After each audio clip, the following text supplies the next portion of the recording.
What about the projector? No, wait, don't touch it. Okay.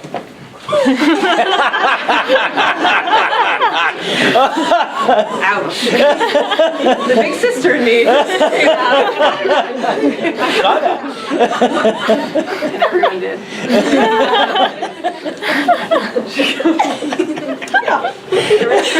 It's called leadership, okay?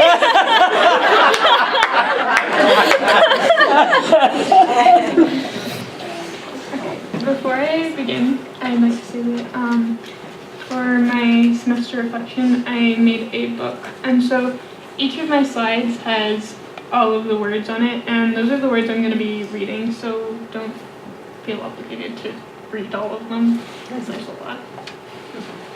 Okay. Lost and Found, Finding Home and Sisterhood with 14 Girls on the Coast of Maine.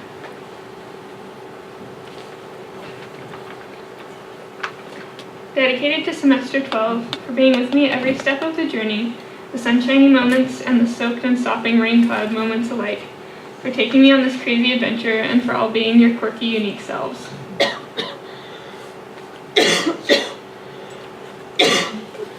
My name is Emily Grace Como.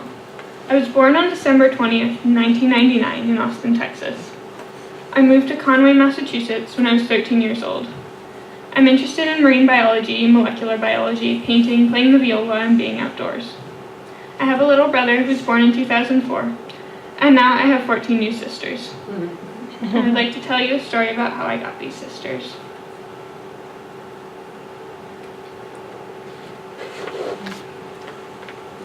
One day, 15 girls wandered off into the woods. That's us. As you can probably guess, we got lost pretty quickly. It started out in groups of 1 or 2, but we eventually all stumbled upon each other. 4 young women, Anna, Jessie, Rachel, and Lexi, decided to go after us and find us. They did, but by the time they found us, none of them knew how to get back either.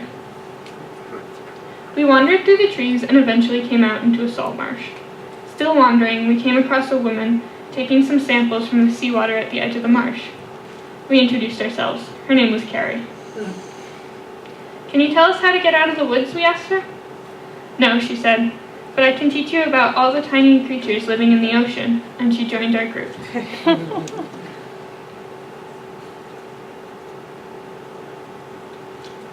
Back in the woods, we ran into 2 hikers. Their names were Becca and Kate. Can you tell us how to get out of the woods, we asked. No, said Becca, but I can teach you all about the history of this place and how to write about it. No, said Kate, but I can teach you how to learn about yourself and each other. So they joined our group as well.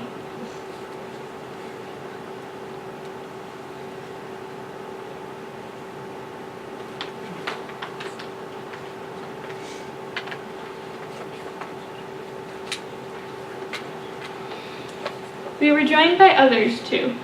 Gail, who made delicious food for us, Hannah, who taught us math, and Elodie and Annie, who taught us French and Spanish. By the end of the first week, we weren't so sure we were desperate to get out of the forest. By the 3rd week, we were pretty sure finding our way back wasn't actually our goal anymore. By the 2nd month, we realized we knew the area so well we could leave it if we wanted to, but by that point we didn't.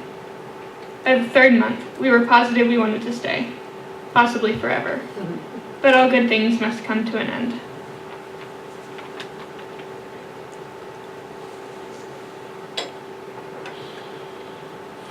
As you might have figured out by now, we didn't actually spend 3.5 months lost in the woods, although it did feel like it for a while. We did learn a lot. One of the most important lessons I learned was at the end of 8 days camping and hiking, with only as much as we could carry on our backs. It was the last day of the trip, and I was the leader of the day. It had been raining all night, and most of us had soaked sleeping bags and hadn't slept much. I was excited for the hike planned for that day, but most of us just wanted to sleep somewhere warm and dry. I talked to Becca and Lexi, and the group voted on the hike. We ended up driving to the top of Cadillac Mountain instead, where our tourists took pictures of our dog pile. That was when I really learned that being a leader doesn't mean making big decisions for the group and choosing what happens. It means being the voice of all of those you are leading. We saw some amazing things on our trip too. Some large, like waves, practically glowing turquoise from the inside, crashing against towering granite cliffs topped with mossy fairyland spruce forests, swirling the golden brown rack fronds into the sea. When the sun set that night, we were left in a world so dark we could not only see every star in the Milky Way, but its mirror image reflected on the top of the ocean. Some things we saw were infinitely tiny, such as glowing dinoflagellates, again in almost total darkness. Leaning down to rinse our bowls in the ocean, we caused the bioluminescent sparkle of the single-celled organisms to flash through the water. Unfortunately, we are learning, most creatures are not as lucky as the little dinoflagellates. Most organisms cannot flash or sparkle when they are disturbed. They can only suffer in silence. And what is to say that people would even know to listen if a shark getting her fins chopped off could do something to say, stop, or corals dying from ocean acidification could do something to say, this hurts. We have to say it for them. So I will speak for those who don't have a voice. And if the opportunity presents itself, I'd encourage you to do the same.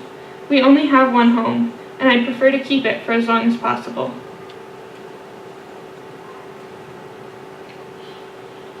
One of the main questions I was asked in starting this project was, how will you create change in the world? This question was pretty overwhelming for a while. The world is a huge place, and each of us is only 1/7 billionth of the entire human population. At one point during this time, I remembered a short story I had read when I was younger. It went something like this. A man walking along the beach one day came across a child who was throwing starfish, which had been stranded by the retreating tide, back into the water. The beach was covered with thousands of starfish. When the man asked the child why she was throwing back the starfish, there were so many of them that she could not possibly save enough to make a difference, she replied. It made a difference to that one.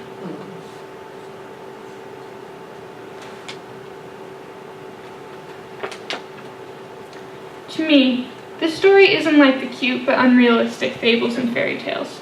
It's so real. Every little thing makes a difference. Maybe you can't see it. Maybe it doesn't visibly impact the world as a whole. But it is there. One starfish thrown back is one more living starfish. And who knows, maybe the great-great-great-grandchildren of that starfish are the reason there are still starfish today. One less plastic bag in the ocean is probably one more sea turtle.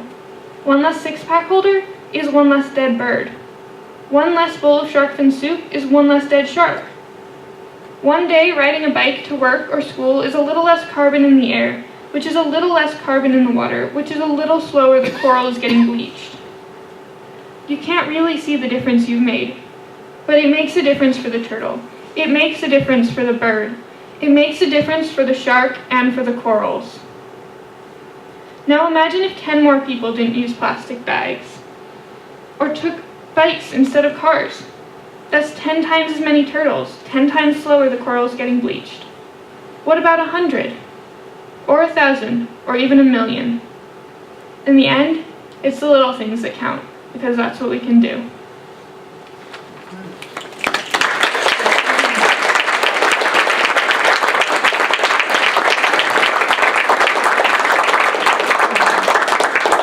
Also, I'd like to thank all of the girls of semester 12, the teachers and staff and the RAs for such an amazing semester. And I would like to thank Cam for saying yes every single time I came up to her and asked, Cam, can I borrow your watercolors again? So, thank you all.